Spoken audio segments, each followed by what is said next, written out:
आप जानते हैं ऐसी फीमेल में आगे चल कर के डायबिटीज होने का रिस्क भी होता है। क्यों? क्योंकि शुरुआत तो इसी बात से हुई थी ना कि इनमें इंसुलिन का रेसिस्टेंस होता है और ये इंसुलिन का बढ़ना ओवेरियन स्टिमुलेशन करता है और खास तौर पे कौन सी सेल्स का, थीका सेल्स का स्टिमुलेशन होता है और इसकी वजह से ओवेरियन एंड्रोजन प्रोडक्शन शुरू हो जाता है और कहीं ना कहीं क्लिनिकल प्रेजेंटेशन इस तरीके का हमें सजेस्ट करता है। पीसीओडी के मामलों में बहुत ही अच्छे तरीके से जानकारी देता है। इन गर्ल्स में होता क्या है, इनमें ओवुलेशन नहीं होता है। ओवुलेशन नहीं होना, इसकी वजह से एमिनोरिया होगा। मे बी पॉसिबल मेंस्ट्रुएशन साल भर में 1 या 2 बार आए। इंटरमेंस्ट्रुअल ब्लीडिंग अगर है तो डायग्नोसिस का ये क्राइटेरिया तो नहीं होता है, लेकिन साइकिल कम है, ये एक पीसीओडी की डायग्नोसिस बनाने में मदद करता है। और इनमें एंड्रोस्टेन डायोन का लेवल बढ़ा हुआ होता है, यानी जो मेल हार्मोन्स होगा, तो इसीलिए डायग्नोस्टिक क्राइटेरिया में कहा जाता है। नमस्कार, आज हम डिस्कस करने वाले हैं पीसीओडी के बारे में।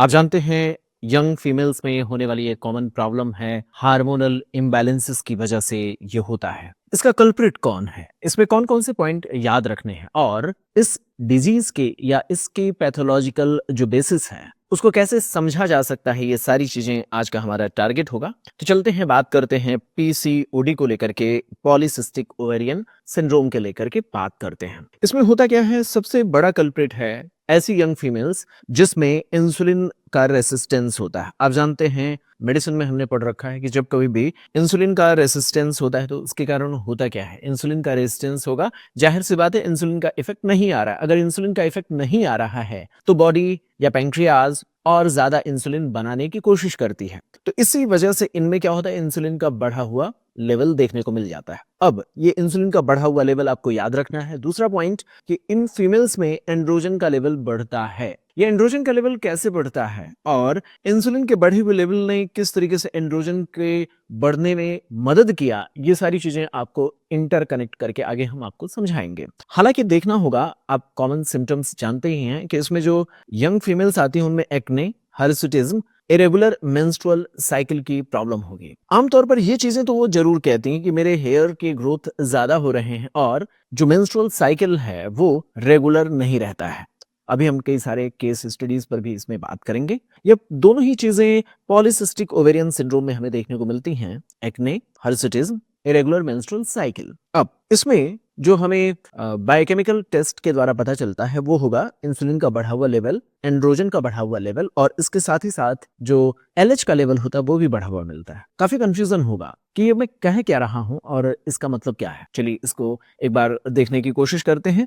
आगे बढ़ने से पहले मैं एक बार जनरल फिजियोलॉजी को समझाने की कोशिश करूंगा जो डिफरेंट लेवल पर एचपीओ एक्सिस पर काम करता है। जब आप उसे समझ जाएंगे तो बाकी चीजों को ज्यादा मुश्किल नहीं होगा। इसके लिए आप हाइपोथैलेमस, एचपीओ में पता है ना, हाइपोथैलेमस, पिट्यूटरी और ओवेरियन एक्सिस के बारे में हम बात कर रहे हैं। हम ये भी जानते हैं कि इसमें जीएनआरएच पल्सेटाइल मैनर में रिलीज होता है। जीएनआरएच जब पल्सेटाइल मैनर में रिलीज होता है तो इसके प्रभाव में एंटीरियर पिट्यूटरी एफएसएच और एलएच को रिलीज करता है। इसमें सामान्य घटनाओं की अभी बात कर रहे हैं, फिर हम जैसे जैसे आगे बढ़ेंगे हम इसमें पैथोलॉजिकल क्या चेंजेस होते हैं पीसीओडी में उस पर बात करेंगे। अभी हम सामान्य घटनाएं बता रहे हैं। तो जीएनआरएच पल्सेटाइल मैनर में रिलीज होता है और इसके प्रभाव में एफएसएच और एलएच रिलीज होते हैं। ये एंटीरियर पिट्यूटरी से रिलीज होते हैं और ये ओवेरीज पर जाकर के काम करते हैं और इसके प्रभाव में ओवेरीज एस्ट्राडायोल और प्रोजेस्टेरॉन जैसे हार्मोन्स की सिंथेसिस करता है। आप जानते हैं इसमें जो शुरुआती 14 डेज होते हैं, अगर 28 डेज का मेंस्ट्रुअल साइकिल होता है तो शुरुआती 14 डेज में एस्ट्राडायोल बहुत ज्यादा प्रोमिनेंट होता है, ज्यादा महत्वपूर्ण होता है और बाद के जो फेज होंगे, ल्यूटियल फेज, उसमें प्रोजेस्टेरॉन का ज्यादा इंपॉर्टेंस हम देखते हैं। हालांकि किसका लेवल कैसा होता है ये सारी चीजें अभी हम एक बार रिकॉल करा देंगे, परेशान नहीं होना है। तो आपको पता होना चाहिए ये जो हार्मोन्स रिलीज हुए ओवेरीज से, ये इसमें खास तौर पर अगर हम फॉलिकुलर फेज की बात कर रहे हैं तो ये एस्ट्राडायोल का निकलना पॉजिटिव फीडबैक देता है। किसे? एंटीरियर पिट्यूटरी को भी और हाइपोथैलेमस को भी ये पॉजिटिव फीडबैक देता है। ये कहता है, क्या कहता है कि आप अपने सिक्रीशंस को मेंटेन किए रहिए। ये चीज पता होना चाहिए। फिर क्या होता है नेक्स्ट, जो 14 डेज के बाद अगला साइकिल आता है जिसे हम ल्यूटियल फेज कहते हैं। यही हार्मोन्स उस समय नेगेटिव फीडबैक देते हैं। इस बात का कोई प्रूफ है क्या? क्या हम इसे समझ सकते हैं? बिल्कुल समझ सकते हैं। यही तो है हमारी मेंस्ट्रुअल साइकिल। मेंस्ट्रुअल साइकिल की जो सामान्य घटना है वो यही तो होती है। इसमें होता क्या है? आप देखें, इसमें पॉजिटिव फीडबैक फॉलिकुलर फेज में होता है और नेगेटिव फीडबैक ल्यूटियल फेज में देखने को मिलता है। अब इस चीज को जस्टिफाई करने की कोशिश करें तो इन्हीं हार्मोन्स के लेवल पर आप देख सकते हैं एस्ट्राडायोल ने पॉजिटिव फीडबैक दिया एलएच को। आप देखें, इसी दौरान आप इसका असर बहुत स्पष्ट तौर पर देख पा रहे हैं। एस्ट्राडायोल के बढ़े हुए लेवल ने क्या किया? एलएच को कहा कि आप बढ़ते रहिए। वहीं पर आप देखें, ये जो एफएसएच है इसको भी कहीं ना कहीं सपोर्टिव एक मदद मिल रहा है। तो कहने का मतलब यह है कि अगर आप एस्ट्राडायोल और एलएच के लेवल को देख लें तो आप समझ सकते हैं सीधे तौर पर जैसे जैसे एस्ट्राडायोल बढ़ रहा है वो एलएच के सर्ज को सपोर्ट कर रहा है। यहीं पर आपको समझना होगा पीसीओडी के मामले में ये जो एस्ट्राडायोल का लेवल होता है वो बढ़ नहीं पाता है। पीसीओडी के मामले में फिर होता क्या है? एस्ट्राडायोल का लेवल अगर नहीं बढ़ पाता तो होता क्या है, ये आपके दिमाग में होना चाहिए। अगर एस्ट्राडायोल का लेवल नहीं बढ़ता है तो इस तरीके से एलएच का जो अचानक से बढ़ाव है ना, ये अचानक से जो इंक्रीमेंट है वो यहाँ पर नहीं हो पाता है। सामान्य जो घटनाएं हम अभी देख रहे हैं, सामान्य जो घटना देख रहे हैं, ये घटना पीसीओडी में नहीं होगी। इस चीज को दिमाग में रखिएगा। अभी मैं जनरल फैक्ट्स बता रहा हूं। तो एस्ट्राडायोल बढ़ा तो एलएच को बढ़ाता है, ये चीज हम जानते हैं। पीसीओडी में एस्ट्राडायोल का लेवल घटा हुआ होगा, ध्यान रखिएगा। दूसरी चीज, एलएच पर फिर क्या फर्क पड़ेगा? एलएच का लेवल में कांस्टेंट राइज मिलेगा, कांस्टेंट राइज मिलेगा एलएच के लेवल में। इस बात से आपके दिमाग में कंफ्यूजन पैदा हो रहा हो कि अगर एस्ट्राडायोल नहीं बढ़ रहा है तो एलएच कैसे बढ़ गया? उसको बढ़ाने के लिए E1 फॉर्म, ये डाईऑल है, E2 फॉर्म है, वो नहीं बढ़ा है पीसीओडी में, लेकिन E1 फॉर्म बढ़ता है। क्या मैं कह रहा हूं, इस चीज को भी मैं आपको जस्टिफाई करूंगा। अभी ये सिर्फ फैक्ट्स के बेसिस पर आप समझ लें कि यहाँ पीसीओडी में एलएच का लेवल कॉन्स्टेंटली राइज किए रहता है। एलएच का लेवल कॉन्स्टेंटली राइज किए रहता है, ऐसा कैसे? इस चीज को अभी हम अगले स्लाइड में आपको समझाएंगे। बेसिक फैक्ट आपको पता है, मेंस्ट्रुअल साइकिल का हार्मोनल रेगुलेशन ऐसा ही होता है। एस्ट्राडायोल बढ़ता है सामान्य महिलाओं में, सामान्य गर्ल्स में, एलएच उसकी वजह से बढ़ता है सामान्य गर्ल्स में। अगर आप चलें तो ल्यूटियल फेज की ओर बढ़ते हैं। क्या करते हैं? ल्यूटियल फेज में जब आप बढ़ते हैं तो ल्यूटियल फेज में नेगेटिव फीडबैक इनका होता है। जैसे आप देखें, प्रोजेस्टेरॉन जैसे जैसे बढ़ता जाएगा, प्रोजेस्टेरॉन जैसे जैसे बढ़ता जाएगा वो उसी एलएच को देखिए दबा करके रखता है, नेगेटिव फीडबैक देने की कोशिश करता है। तो ये चीज आप जानते हैं। अब पीसीओडी में क्या होता है? पीसीओडी में एक्चुअल में प्रोजेस्टेरॉन ज्यादा बन ही नहीं पाता है, प्रोजेस्टेरॉन बन ही नहीं पाता। इसका मतलब यह है कि जो सामान्य गर्ल्स में, जो इन जनरल जो यंग गर्ल्स में एस्ट्राडायोल और प्रोजेस्टेरॉन जो बनने चाहिए वो पीसीओडी के गर्ल्स में नहीं बनता है। इसकी वजह से कहीं ना कहीं LH constantly through out the cycle बढ़ा हुआ रहता है। ऐसा कैसे? और इसका कनेक्शन इंसुलिन के रेजिस्टेंस से कैसे है, इस चीज को हम आगे आपको बताने की कोशिश करेंगे। एक बार फिर से हम उसी सामान्य घटना को देखने की कोशिश करते हैं, कैसे हार्मोनल रेगुलेशन होता है। HBO axis, hypothalamus pituitary ovarian axis कैसे काम करता है, एक बार देखते हैं और सामान्य घटना देख लेते हैं।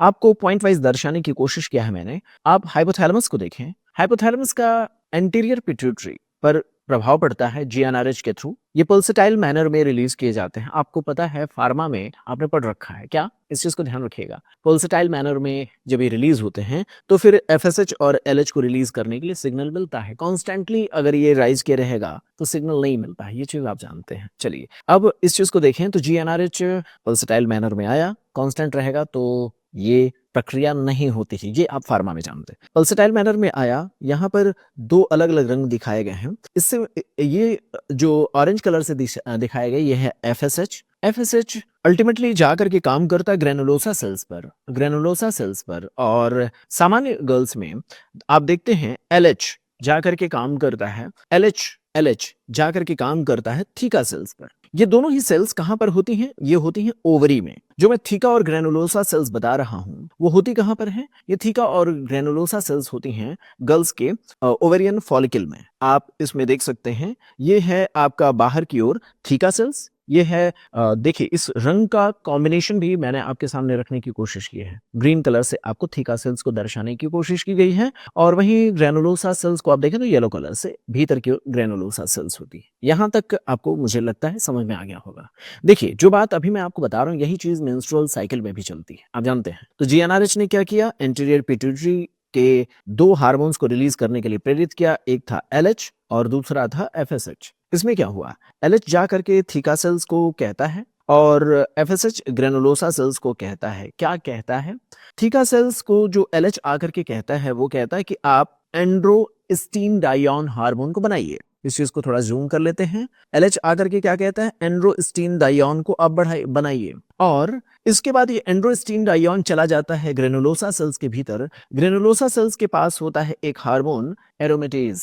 ये एरोमेटेज हार्मोन्स इस ग्रेनुलोसा सेल्स के भीतर जो आया हुआ एंड्रोस्टीनडाइन है, इस एंड्रोस्टीनडाइन को ग्रेनुलोसा सेल्स के भीतर पाया जाने वाला एरोमेटेज एंजाइम इस एंड्रोस्टीनडाइन को एस्ट्रोजन के एस्ट्राडाइल फॉर्म में बदल देता है। याद रहेगा? थोड़ा सा कंफ्यूजन हो रहा होगा, लेकिन पॉइंट वाइज आप देखेंगे तो समझ पाएंगे। हाइपोथैलेमस का काम हुआ, एंटीरियर पिट्यूटरी का काम हुआ। एंटीरियर पिट्यूटरी ने 2 हार्मोन्स रिलीज किए, उनका अपना काम हुआ। 2 हार्मोन्स जो रिलीज हुए एफएसएच और यहाँ पर एफएसएच और एलएच का हमने देखा। इसमें पॉइंट वाइज थोड़ा सा मैं बदल देता हूं ताकि आपको सीक्वेंस और अच्छे से समझ में आ जाएगा। 3 मैं यहाँ कर देता हूँ, 4 मैं यहाँ कर देता हूँ। मैंने आपको बताया पहले क्या होता है? पहले होता है एंड्रोस्टीनडाइन बनता है। ये एंड्रोस्टीनडाइन चला जाता है ग्रेनुलोसा सेल्स के भीतर, वहां पाए जाने वाले एरोमेटेज एंजाइम की मदद से ये ग्रेनुलोसा सेल्स ग्रो कर रही हैं एफएसएच के प्रभाव में, और इनके ये एंजाइम ने क्या किया? एंड्रोस्टीनडाइन को एस्ट्राडाइल या एस्ट्रोजन का जो E2 फॉर्म है उसमें बदल दिया। ये सामान्य घटना चलती रहती है। यहाँ पर होता क्या है? ये एस्ट्राडाइल का बढ़ा हुआ लेवल यही देता है पॉजिटिव फीडबैक और कहता है कि आप लोग बनाते रहिए, अपना काम करते रहिए। लेकिन मैंने आपको बता रखा ना, पीसीओडी में जो घटना होती है उसमें क्या होता है? एलएच का ओवर प्रोडक्शन हो जाता है। एलएच का ओवर प्रोडक्शन हो जाता है, जितना बनना चाहिए उतना नहीं, उससे कहीं ज्यादा बन जाता है। इसके कारण ये जो ग्रेनुलोसा सेल्स इस एस्ट्रोजन का E2 फॉर्म जितना बना सकती हैं उससे उसकी कैपेसिटी से कहीं ज्यादा एस्ट्राडाइल बनने लगता है, एंड्रोस्टीनडाइन बनने लगता है। तो ये जो E2 फॉर्म है, आप कल्पना करें, ये जो E2 फॉर्म जितना ये बना सकता है उससे भी ज्यादा एंड्रोस्टीनडाइन का रॉ मटेरियल वहां पहुंच रहा है। तो ये कल्प्रिट आपको ध्यान में रखना होगा। ये कल्प्रिट फिर क्या कराता है? यही तो बड़ी कंफ्यूजन की चीज होती है जिसको मैं आपके सामने रखना चाहता हूं। तो एक बार फिर से रिकॉल कर लीजिए। एंटीरियर पिट्यूटरी के 2 हार्मोन्स जो जाकर के ओवरी के 2 सेल्स पर काम कर रहे हैं। थीका जो बाहर है, ग्रेनुलोसा जो अंदर है, यहां से निकला और ये जाकर के E2 फॉर्म बनाया और इसकी वजह से पॉजिटिव फीडबैक मिला। ये चीज आपको पता होगा। फिर क्या होता है? अभी भी कंफ्यूजन आपको बना होगा। ये जितनी भी चीजें मैं आपको बता रहा हूँ ये मेंस्ट्रुअल साइकिल ही है और इसमें आपको पता होना चाहिए अल्फाबेट्स का EFG। ई का मतलब एस्ट्रोजन जो बनता है एफएसएच के प्रभाव में बनता है। कौन बनाता है? ग्रेनुलोसा सेल्स बनाते हैं। अपने दिमाग में ये बात याद रखना है। चलिए देखते हैं पैथोफिजियोलॉजी ऑफ पीसीओडी। अभी तक तो मैंने जो आपको बताया वो यही बताया था कि ये सामान्य घटनाएं चलती रहती हैं, ऐसे चलता रहता है, फीडबैक मिलता रहता है। एक पॉइंट मैंने बताया था कि यहाँ ओवर प्रोडक्शन ऑफ एलएच हुआ था, लेकिन पूरी की पूरी कहानी मैंने आपके सामने नहीं रखी थी। तो चलिए उस कहानी को भी देख लेते हैं, कैसे पूरी की पूरी घटना हो रही है। तो यहाँ पर जो पैथोफिजियोलॉजी है पीसीओडी का, एक बार उसे देख लेते हैं। यहाँ पर वो कंप्लीट पिक्चर आपको समझ में आएगा। इंसुलिन के रेसिस्टेंस ने इतनी सारी क्या क्या कहानियां यहाँ दिखाई हैं।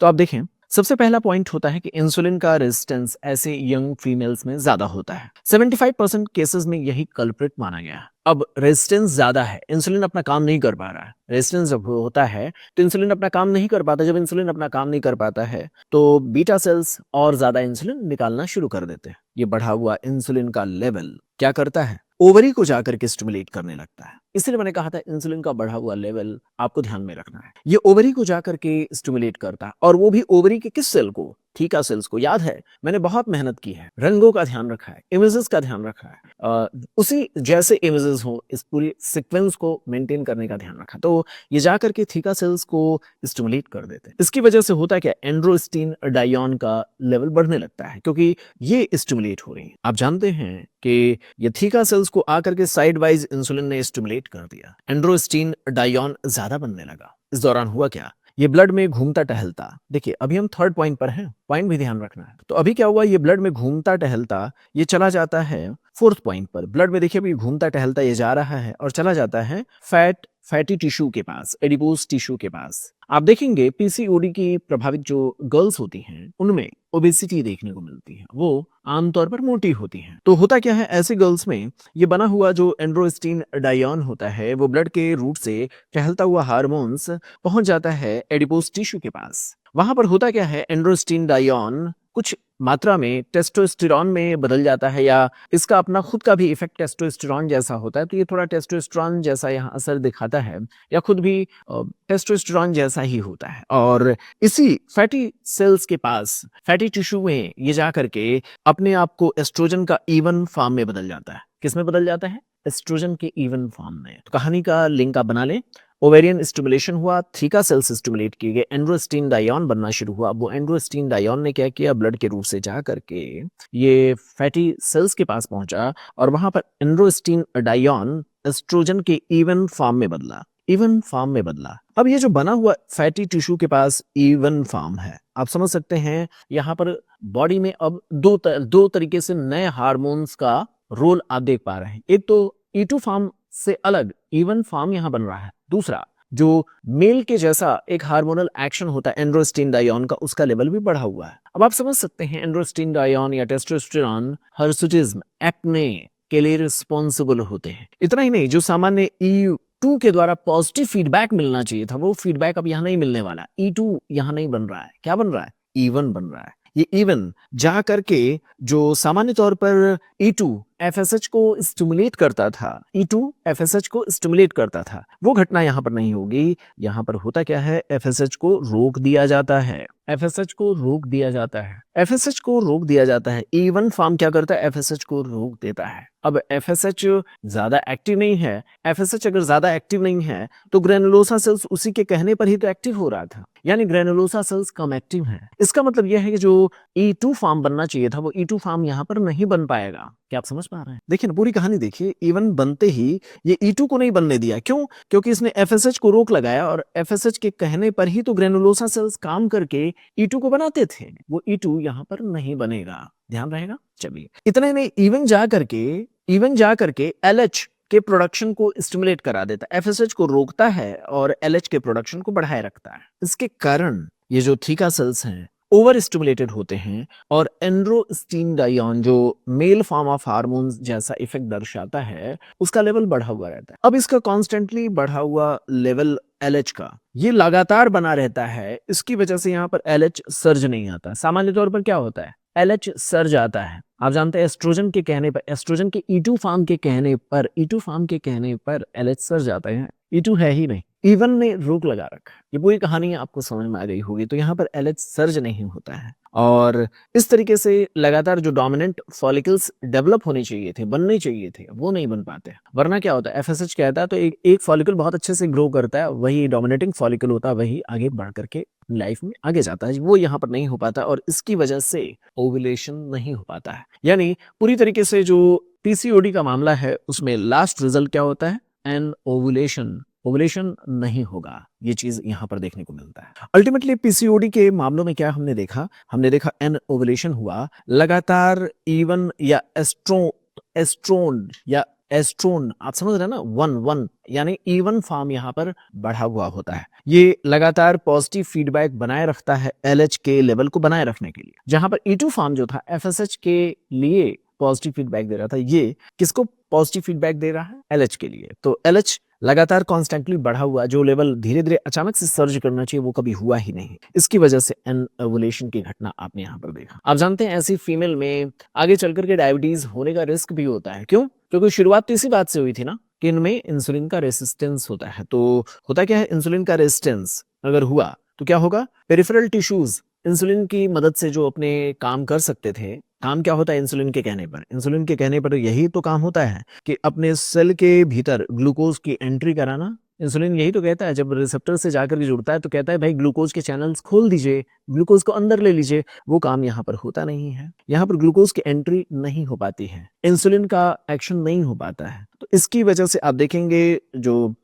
ग्लाइकोजेनेसिस होता है, ग्लाइकोजन के बनने की प्रक्रिया लीवर में हो सकती है या फिर फैटी टिश्यू में फैट की सिंथेसिस जो हो सकती है, वो एडिपोसाइट्स सही तरीके से काम नहीं करेंगे। इतना ही नहीं, जो मस्कुलर सेल्स हैं वो भी सही तरीके से यहाँ पर काम नहीं करती। मसल्स के भीतर जो ग्लाइकोजन बनना चाहिए वो नहीं बन पाता है। अल्टीमेटली हुआ क्या? वो सारी चीजें, ऐसी फीमेल थकान महसूस करती हैं, थोड़ी ओबीज होती हैं और इनके ब्लड के सीरम में इंसुलिन का लेवल बढ़ा हुआ होता है। जाहिर सी बात है फ्यूचर में इनमें रिस्क होता है किसका? इंसुलिन की रेजिस्टेंस है, इसकी वजह से डायबिटीज होने का इनमें रिस्क होता है। चलिए, अब ओवरऑल मैंने आपसे कहा ना कि जो सबसे बड़ी घटना यहाँ पर होती है वो है पेरिफेरल इंसुलिन का रेजिस्टेंस, जो कि 75% मामलों में देखने को मिलता है। ये पॉलिसिस्टिक ओवेरियन डिजीज या सिंड्रोम जो कहा जाता है, इसमें इंसुलिन का रेजिस्टेंस हुआ, सबसे बड़ा यही घटना हुई, और इसकी वजह से बीटा सेल्स ओवर प्रोडक्शन करते हैं इंसुलिन का, और ये इंसुलिन का बढ़ना ओवेरियन स्टिमुलेशन करता है, और खास तौर पे कौन सी सेल्स का, थीका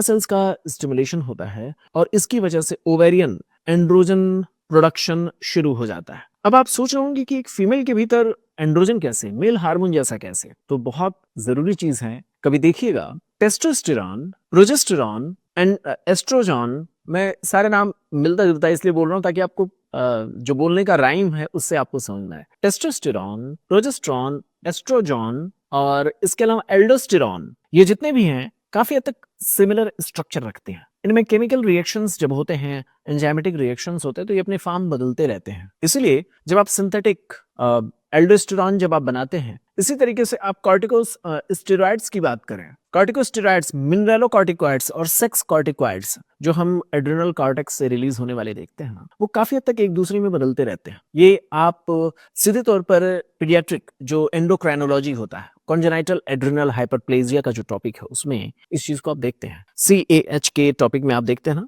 तो वहां पर एक घटना आपको देखने को मिलता है, CAH, कॉन्जेनाइटल एड्रिनल हाइपरप्लेजिया के मामले में। खैर, अब यहाँ पर एंड्रोजन और एंड्रोजन हो, एस्ट्रोजन हो या प्रोजेस्टेरॉन हो, ये लगभग सिमिलर स्ट्रक्चर रखते हैं, और इनमें एक दूसरे में कन्वर्जन पॉसिबल है एंजाइमेटिक एक्टिविटीज के द्वारा। तो ये चीज मैंने आपको जस्टिफाई करने की कोशिश की, एंड्रोजन का प्रोडक्शन बढ़ा, और इस दौरान सेक्स हार्मोन को बाइंड करके इनएक्टिव फॉर्म में बनाए रखने वाले प्रोटीन भी कम बनते हैं। इसकी वजह से जो सेक्स हार्मोन का इनएक्टिवेशन वाले प्रोटीन नहीं है, तो होता क्या, जो ये जो बन रहा है ज्यादा, इनएक्टिव भी नहीं हो पा रहा बाइंड करके प्रोटीन से, तो ये एक्टिव फॉर्म इसका ज्यादा नजर आएगा, फ्री एंड्रोजन ज्यादा नजर आएंगे, और ये अल्टीमेटली एक साइकिल, विशियस साइकिल होता है। ये एंड्रोजन का बढ़ा हुआ लेवल कहीं ना कहीं इंसुलिन के रेजिस्टेंस को बढ़ाए रखता है। अल्टीमेटली हुआ क्या, ओवरऑल इन गर्ल्स के लिए इस टॉपिक को थोड़ा सा लॉजिकली समझना जरूरी है। इंसुलिन ने एंड्रोजन को बढ़ाया, एंड्रोजन ने इंसुलिन को बढ़ाया,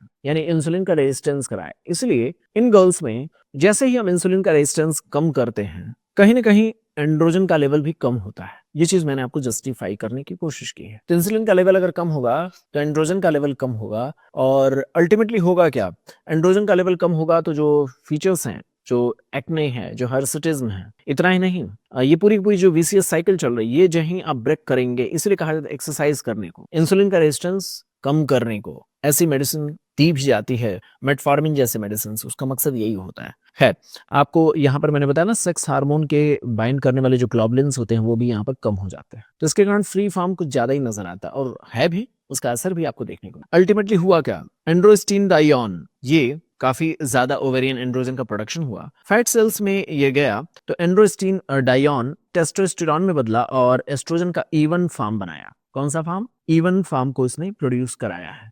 इतना ही नहीं, एंड्रोस्टीन डाइऑन की वजह से हर्सुटिज्म, एक्ने और एंड्रोजेनिक एलोपेसिया जैसी घटनाएं आपको देखने को मिल जाएंगी। इन गर्ल्स में मेल पैटर्न बाल्डनेस भी देखने को मिलेगा। इन गर्ल्स में hirsutism, hair on chin, upper lip, chest और बैक पर, यहाँ तक कि जो मेल पैटर्न बाल्डनेस आप समझ ही सकते हैं, ये भी यहाँ पर एक घटना देखने को मिलती है। स्किन पर हेयर का ग्रोथ बढ़ जाएगा। एक और घटना जो कि इंसुलिन के रेजिस्टेंस को दर्शाता है वो है एकैंथोसिस नाइग्रिकेंस। ऐसे गर्ल्स में नेप ऑफ नेक या आर्मपिट्स में आपको इस तरीके के वेलवेटी पैचेस नजर आएंगे। कहां पर, नेक पर, ग्रेन पर और अंडर आर्म्स में ये होते ही हैं, और ऐसी गर्ल्स आमतौर पर ओवरवेट या ओबीज होती हैं। क्लिनिकल प्रेजेंटेशन में अगर आपको एकैंथोसिस नाइग्रिकेंस देखने को मिल रहा है, इस तरीके के वेलवेटी क्रीजेस देखने को मिल रहे हैं, तो आप सामान्य तौर पर ऐसे लोगों को वार्निंग दे दीजिए कि उनमें इंसुलिन का रेजिस्टेंस बढ़ रहा है, और कहीं ना कहीं क्लिनिकल प्रेजेंटेशन इस तरीके का हमें सजेस्ट करता है। पीसीओडी के मामलों में बहुत अच्छे तरीके से जानकारी देता है।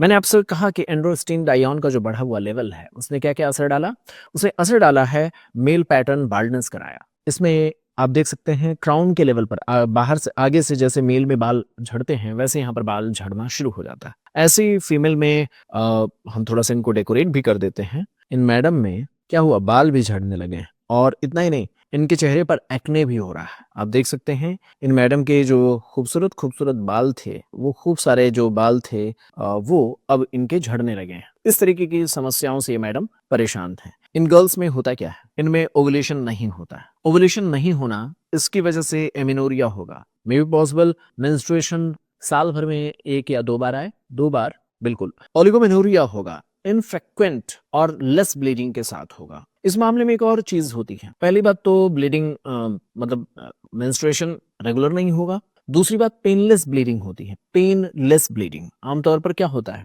यूट्रस में जब कॉन्ट्रैक्शन होता है तो एंडोमेट्रियम प्रॉपर टूटती है, और एंडोमेट्रियम जब टूटती है सामान्य मेंस्ट्रुअल साइकिल में तो गर्ल्स को पेन होता है। इनमें क्या होता है, इस तरीके का कोई हार्मोनल रेगुलेशन नहीं रहता है, तो अपने आप एंडोमेट्रियम बहुत मोटी हो जाती है, बहुत मोटी हो जाती है और अपने आप शेड ऑफ होती रहती है। तो ये चीज इनफ्रीक्वेंट या इरेगुलर ब्लीडिंग का कारण यहाँ पर बनता है। इसमें क्लिनिकल प्रेजेंटेशन में जो हमारे सामने केस स्टडी होगा वो होगा एक यंग ओबीज फीमेल का, जो बड़ी समस्या लेकर के आए होंगे कि उनके साइकिल डिलेड हैं या एमिनोरिया की समस्या है। इतना ही नहीं, उनकी समस्या में ये भी होगा कि डॉक्टर साहब 2-3 महीने तक हमें ब्लीडिंग नहीं होती है, लेकिन जब होती तो कई बार बहुत ज्यादा भी हो जाती है। उसके पीछे कारण क्या है, ये जो इवन फार्म है ना, है तो एस्ट्रोजन ही, एस्ट्रोजन है। तो ये एस्ट्रोजन का बढ़ा हुआ जो इवन फार्म है, ये एंडोमेट्रियम की दीवारों को लगातार मोटा करता रहता है, और मेंस्ट्रुअल साइकिल चल नहीं रही है तो होगा क्या, अपने आप जब खूब सारा मोटा हो जाता है एंडोमेट्रियम, तो अपने आप छत जैसे गिरती है वैसे ये गिरने लगता है, अपने आप स्पॉन्टेनियस ब्लीडिंग होने लगती है। इसी वजह से यहाँ इनफ्रीक्वेंट मेंसेस आपको देखने को मिलते हैं। इन गर्ल्स में हिर्सुटिज्म, जिसमें हेयर का ग्रोथ ओवर द चिन और अपर लिप्स के साइड्स में आपको देखने को मिलता है। इसमें देखने वाली बात होगी पीसीओडी के मामलों में, पॉलीसिस्टिक ओवेरियन सिंड्रोम के मामलों में आप देखेंगे एन ओवुलेशन यानी ओवुलेशन हुआ नहीं तो कार्पस ल्यूटियम बना नहीं, कार्पस ल्यूटियम बना ही नहीं तो प्रोजेस्टेरॉन यहाँ पर नहीं होगा। आप जानते ही हैं, इस वजह से इनफर्टिलिटी का पूरा एक केस बनता है। यंग गर्ल्स में कंसीव करने में समस्या आती है पीसीओडी की वजह से। इन गर्ल्स में ओलिगोमेनोरिया और मेट्रोरेजिया, इंटरमेंस्ट्रुअल ब्लीडिंग की बात भी देखने को मिलती है। तो मैंने आपसे कहा ना, मेट्रोरेजिया का कारण क्या है, एस्ट्रोजन का इवन फॉर्म लगातार एंडोमेट्रियम को ग्रो कराए रहता है और उसके बाद इनफ्रीक्वेंट ब्लीडिंग होती रहती है। इनमें ओलिगोमेनोरिया की डेफिनेशन क्या होती है, ओलिगोमेनोरिया का मतलब ये होता है कि less than 8 cycle per year, एक साल में 8 से कम साइकिल ऐसी लेडीज में देखने को मिलता है, ऐसी यंग गर्ल्स में देखने को मिलता है। ये एक सेकेंडरी एमेनोरिया का कारण है। आगे चल करके जब हम आपके साथ डिस्कस करेंगे एमेनोरिया को, तो उसमें प्राइमरी एमेनोरिया और सेकेंडरी एमेनोरिया, इसमें प्राइमरी एमेनोरिया वो उन गर्ल्स की बात करेंगे जिन्होंने कभी मेंस्ट्रुअल साइकिल उनकी लाइफ में आया नहीं, और सेकेंडरी एमेनोरिया उनकी बात कही जाती है जिनमें मेंस्ट्रुअल साइकिल पहले तो था अभी नहीं है। ये बात आपको आगे जब हम एमेनोरिया के टॉपिक में चलेंगे तो डिस्कस करेंगे। तो यहाँ ओलिगोमेनोरिया का मतलब क्या होता है, एक साल में आमतौर पर 12 से 13 साइकिल होने चाहिए, लेकिन अगर 8 साइकिल से कम है तो ये ओलिगोमेनोरिया का मामला है। ये एमेनोरिया का एक बड़ा सेकेंडरी एमेनोरिया का कारण है, और इसे डायग्नोस्टिक क्राइटेरिया के तौर पर हम देखते हैं। इंटरमेंस्ट्रुअल ब्लीडिंग अगर है तो डायग्नोसिस का ये क्राइटेरिया तो नहीं होता है, लेकिन साइकिल कम है ये एक पीसीओडी की डायग्नोसिस बनाने में मदद करता है। चलिए देखते हैं पीसीओएस या पीसीओडी जिसे कहा जाता है। इसमें 3 to 4 मंथ्स का एमेनोरिया आमतौर पर क्लिनिकल प्रेजेंटेशन, तभी वो गर्ल्स ज्यादा परेशान होती हैं। एंड्रोजन का बढ़ा हुआ लेवल यहाँ इवन फॉर्म को बढ़ाया और इसकी वजह से एंडोमेट्रियम लगातार बढ़ने लगा और वो इरेगुलरली अपने आप शेड होता रहेगा, क्योंकि हार्मोन्स के कहने पर पूरी प्रक्रिया नहीं चल रही है। आपको पता है एक मेंस्ट्रुअल साइकिल में 28 दिन के बाद हार्मोनल चेंजेस होते हैं। प्रोजेस्टेरॉन का लेवल जब गिरता है, पहले तो बढ़ा रहता है प्रोजेस्टेरॉन, फिर जब गिरता है तो अपने आप एंडोमेट्रियम जो है कॉन्ट्रैक्ट करके टूटती है सामान्य घटनाओं में। यहाँ प्रोजेस्टेरॉन है ही नहीं, तो प्रोजेस्टेरॉन है ही नहीं तो उस तरीके से कुछ होता ही नहीं, केवल एस्ट्रोजन का प्रभाव रहता है जो एंडोमेट्रियम को थिक किए हुए रहता है, और इसकी वजह से जो प्रोलिफरेशन हुआ और वो इसे इरेगुलरली शेड करता रहता है। आप देख सकते हैं ये खूब सारी मोटी हो गई है एंडोमेट्रियम, और 3 से 4 महीनों तक ये प्रोलिफरेशन चलता रहता है और उसके बाद ये इरेगुलरली शेड होता रहता है। ऐसे मामलों में कल्प्रिट क्या रहा, इंसुलिन का रेजिस्टेंस। इसी वजह से इन गर्ल्स में आमतौर पर जो सजेस्ट किया जाता है वो वेट लॉस को सजेस्ट किया जाता है, ताकि इंसुलिन का रेजिस्टेंस उनमें कम हो सके, उनके सिम्टम्स इम्प्रूव हो सकें।